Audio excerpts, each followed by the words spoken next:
Kalau seblaknya itu dalam kondisi yang tadi diceritain di awal, yang miskin zat gizi, tinggi garam, tinggi gula, tinggi lemak, rendah serat, rendah protein gitu. Dengan zat gizi yang miskin itu, orangnya akan mengalami kegemukan, gangguan metabolisme gitu ya, bisa sampai ke kolesterolnya atau bisa misal iya sampai kolesterol bisa. lah kalau dia di makanannya banyak yang tinggi lemak jenuhnya, terus proteinnya kurang. Kalau proteinnya kurang, kita makan itu cenderung cepet lapar, terus rambut, kuku kurang begitu bagus gitu ya. Malnutrisi.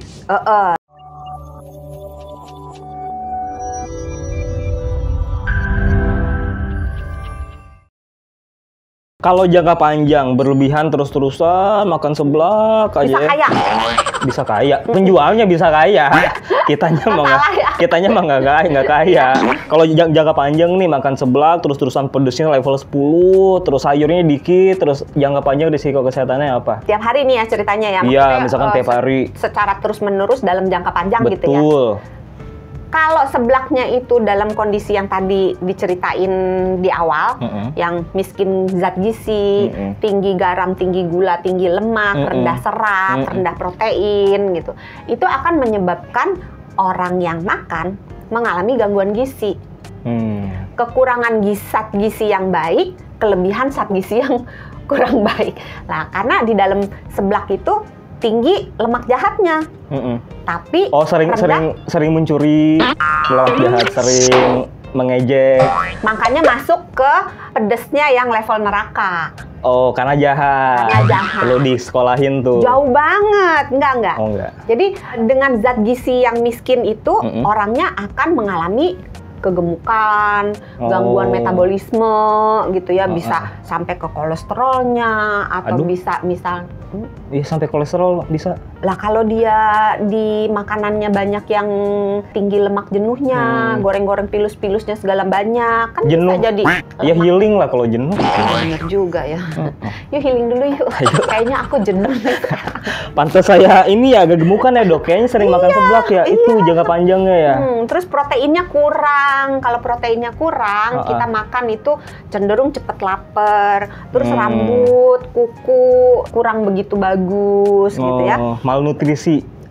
Bisa terus juga. Apalagi kalau nggak pakai sayur. Kalau makannya sering nggak ada sayur, nggak ada serat, kemungkinan untuk gemuk jadi naik, kemungkinan untuk sembelit jadi naik, kemungkinan cepet lapar juga naik. Karena banyak micin, banyak garam, maka bisa apa? Apa? Kalau kebanyakan garam bisa jadi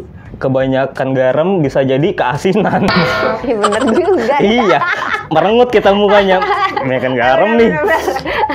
Susah sih nanyanya sama orang dapur, bukan nanya sama dokter ya. Salah ya. Emang kenapa? Jadi kalau kebanyakan garam, efek yang sederhananya kita bengkak. Jadi muka tuh sembab, matanya bengkak, perutnya rasanya nggak enak, kayak begah, kayak kembung, kayak bengkak gitu ya. Karena si garam ini, si natrium yang ada di dalam micin dan di dalam garam, kalau dikonsumsi terlalu banyak, berlebihan, maka badan kita akan berusaha mengeluarkan si garam ini dengan cara dia narik air, kemudian si airnya itu dikumpulkan, kemudian membuat jadi kita bengkak. Karena airnya itu ngumpul. Airnya itu dikumpulin dalam upaya badan kita untuk membuang si garam. Nah, setelah airnya dikumpulkan, kemudian air itu akan menarik si garamnya, dibuang melalui urin. Jadi orangnya akan pipis-pipis terus. Nah, kalau banyak pipis maka haus melulu. Makanya kalau kita makan yang micinnya banyak atau garamnya banyak, keasinan. Atau pedes juga. Bisa ya pedesnya banyak. Kalau untuk pipis-pipis nggak sih, tapi ya? hausnya iya. Hausnya gitu. iya. Maka kita akan sering rasa haus, tenggorokan kayak kering gitu. Itu kaitannya dari ceritanya tadi itu. Gitu. Nah terus kalau dari darah tinggi bisa ke stroke-nya kemungkinannya naik kan. Kalau dia darah tinggi bisa juga menyebabkan risiko kena penyakit jantung naik gitu. Jadi memang ke mana-mana. Terus karena asin konsumsi makanan yang terlalu asin menyebabkan ginjalnya bekerja keras. Jadi bisa ginjalnya lelah, butuh healing juga nanti. Panjang kan? Panjang sih. Nah, bener nggak dok? Katanya makan seblak berlebihan juga katanya bisa bikin jadi anemia, kurang darah. Kenapa bisa kayak gitu? Kalau ada kalonya. Kalau di dalam seblaknya itu protein-proteinnya yang baik nggak banyak. Jadi misalnya gimana? Seblak nggak ada lah. Jadi kalau misalnya seblaknya seblak yang ala kadarnya, seblak ala kadarnya. Seblak ala kadarnya tuh gimana? Yang cuman isinya kerupuk doang. Oh iya, nggak pakai sayur nggak ya. Nggak pakai apa-apalah, cuma kerupuk sama kuah doang. Ya itu kan nggak ada gizinya. Bagaimana kita bisa mendapatkan zat besi untuk supaya tidak anemia? Jatuhnya kayak junk food sih ya seblak tuh ya dok ya. Jadi ya udah bener-bener makanan yang nggak ada gizi sama sekali. Bisa jadi junk food, tapi bisa juga jadi pilihan makanan yang lebih sehat. Bisa diakalin dong. Iya. Nah, kalau gitu seblak tuh bisa jadi makanan sehat dong kalau gitu. Bisa. Syaratnya apa aja kalau gitu? Syaratnya pedesnya jangan kebangetan. Ya, kalau sukanya justru kan yang enak dari seblak pedes, Dok. Kan nggak bilang jangan pedes, pedesnya jangan kebangetan. Oh, biasanya level 10 nih level berapa? 9? Setengah lah. Ya, nggak berasa kalau level setengah mah gimana. Level 3 deh, boleh nggak? Iya, susah juga sih ya. Kalau diusahakan tidak terlalu banyak cabai yang digunakan. Tunggu, emang kebanyakan cabai, kebanyakan pedes tuh emang ngaruh juga dok ke nggak sehat? Bisa dalam jangka panjang itu bisa memicu gangguan perut, mulai dari emahnya kena nanti, bisa GERD gitu. Jadi nggak terlalu baik makan yang terlalu pedas, terlalu sering. Gitu. Syaratnya pertama nggak banyak cabai. Jangan terlalu. Kedua, menggunakan bumbu-bumbu yang alami lebih banyak, kayak bawang putihnya, bawang merahnya, kencurnya. Oh, jadi nanti kalau jangan pakai cuman bumbu penyedap yang banyak, tapi bumbu alaminya kurang. Jadi nanti kalau ke toko sebelah sambil bawa ini ya, bawang putih, bawang merah gitu. Kayak cerita itu dong Ibu Tiri, bawang putih dan bawang merah. Ketiga syaratnya harus ada apa lagi? Proteinnya. Protein tuh berarti ikan ya? Terserah. Terserah, lo kok terserah? Kayak cewek ditanya makan apa, terserah. Apa protein itu? Maksudnya di dalamnya itu dimasukin bisa protein hewani, bisa protein nabati. Yang hewani termasuk tadi ya ikan, ayam, telur. Apa? Udang apa tadi? Yang udang dumpling. Isinya, udang. Terus apalagi sih yang umum dimasukin?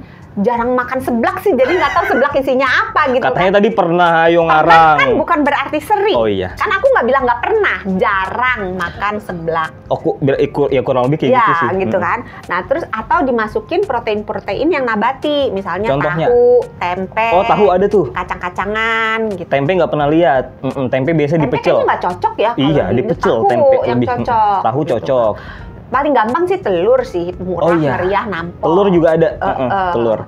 Terus udah tuh proteinnya. Terus jangan lupa sayur-sayurannya ditambahin kalau bisa lebih meriah gitu. Jadi jangan cuman sawi doang, tapi mungkin sawi, kol, sama toge misalnya. Terus tambahin tomat dikit biar warna-warni dikit gitu. Oke, nah terakhir nih dok. Belum terakhir. Kan tadi syaratnya supaya sehat banyak kan. Oh iya, maksudnya sebelum terakhir minyak goreng. Sebelum terakhir ada lagi nggak syaratnya? Minyaknya jangan banyak-banyak, iya. Kan? Terus garamnya, micinnya secukupnya aja. Secukupnya. Terus kalau bisa kaldunya bikin sendiri, jangan pakai kaldu yang instan. Oke, ini udah boleh nih masuk terakhir nih.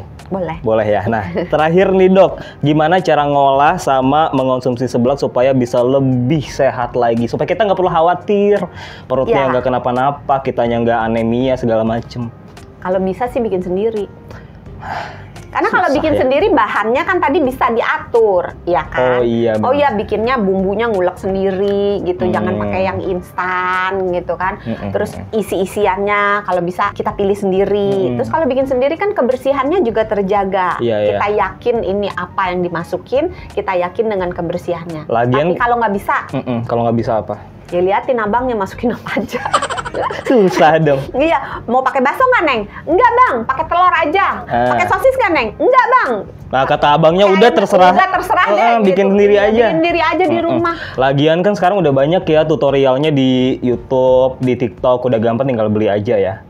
dok ya? Ada tutorialnya kok beli? Bukan maksudnya beli bahan-bahannya, belum selesai udah ada tutorialnya sambil nonton, ya udah beli aja bang, 2 bang.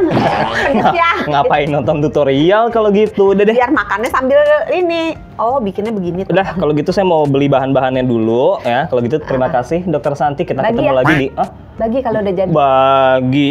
Tuh, jadi itu tuh penjelasan Dokter Santi soal seblak supaya bisa lebih sehat lagi. Kalau emang beneran bermanfaat, jangan lupa share, terus komen juga, tag teman-teman yang suka makan seblak biar tahu kalau makan seblak yang sehat itu kayak gimana ya. Dok San, terima kasih. Kita ketemu lagi di Kamu Sehat selanjutnya. Jangan lupa apa, Dok? Sehat itu mudah, sehat itu murah. Dah.